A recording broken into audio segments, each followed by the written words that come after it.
सिंध जे नामियारे लेखक शाइर मौक़िक़ नक़ाद मुर्तजम ऐं जाखोड़ी किरदार ताज जोए सां हैदराबाद में रिहाण रचाई वई। इन मौक़े ते संदसि किताब मुंहिंजे हथ में लोहो कलम जी महूरती तक़रीब पिणु मुनक़िद कई वई। खानाबदोश राइटर्स कैफ़े में मुनक़िद कयल तक़रीब में सिंध जे नाले वारनि इल्मी अदबी शख़्सियतुनि शिरकत करे ताज जोए जी शख़्सियत ऐं संदसि किताब ते वीचार वंडिया। इन मौक़े ते शिरकत कंदड़नि चयो त ताज जोए जो किरदारु हिन दौर में नई नस्ल लाइ उत्साह जो सबबु बणियल आहे, छो त हिन अणथक महिनतूं करे ॾुख ऐं तकलीफ़ूं बर्दाश्त करे तारीख़ में पंहिंजो नालो लिखारायो आहे। अॼु जेका इन खाना बदोश राइटर्स कैफ़े में ही प्रोग्राम तक़रीब थी रही आहे, उहा सिंध जे नामवर अदीब शाइर मुहक़िक़ नक़ाद साईं ताज जोए जी किताब मुंहिंजे हथ में लोह कलम।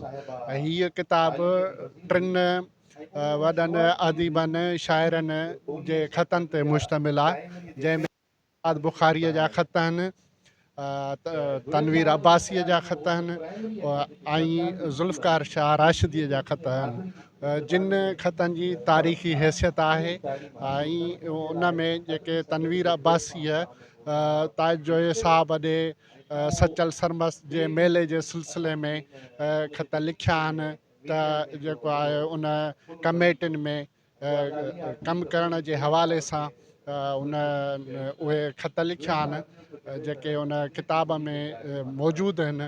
ऐं उन वक़्तु मार्शल जो दौरु हुयो, मार्शल जे दौर में इहो कमु करणु ॾाढो ॾुखियो हूंदो हो, पर उन दौर में बि इन्हनि अदीबनि हिकिड़ो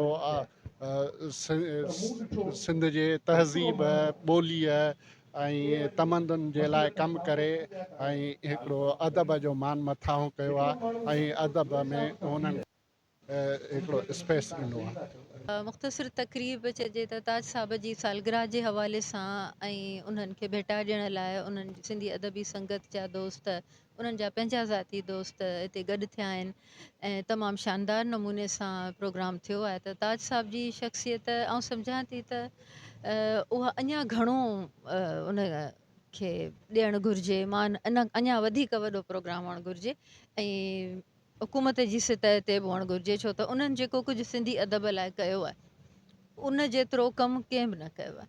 जेतिरो लिखियो अथनि ऐं जेतिरा किताब सहेड़िया अथनि, उन ॻाल्हि खां हटी करे ॾिसो त उन्हनि जो जेको सिंधी अदब लाइ जेको उन्हनि वटि इल्मु आहे, जेको ख़ज़ानो आहे ऐं जेके यादगिरियूं अथनि, त उहे बि लाजवाब आहिनि। ऐं यादगार ख़त आहिनि डॉक्टर तनवीर अब्बासी जा, उस्ताद बुखारी ऐं ज़ुल्फ़कार राशिदी जा।